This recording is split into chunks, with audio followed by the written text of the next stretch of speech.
Alright everyone, let's take a closer look at this expression. 5 minus 5 times 5 minus 5. At first, you might think 5 minus 5 is 0, and again 5 minus 5 is 0, so 0 times 0 should give 0. But that answer is actually not correct. Here's why. According to the order of operations, we must do parentheses first, then exponents, then multiplication or division, and finally addition or subtraction. Multiplication and division have the same priority, and we always move from left to right. The same rule applies to addition and subtraction. In this expression, we have 2 subtractions and 1 multiplication. And because multiplication comes before subtraction in PEMDAS, we cannot start with the subtractions. We must begin with the multiplication in the middle. So first, we do 5 times 5, which is 25. Now the expression becomes 5 minus 25 minus 5. We now have only subtractions left, and when we have more than one subtraction, we work from left to right.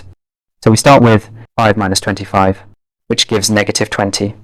Now we continue. Negative 20 minus 5, which gives negative 25.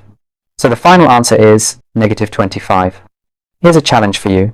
Can you solve this one without pausing the video? 7 minus 7 times 7 minus 7. Write your answer in the comments. I want to see who gets it right first. And if this helped you, make sure to subscribe, like, and share. And thank you so much for watching.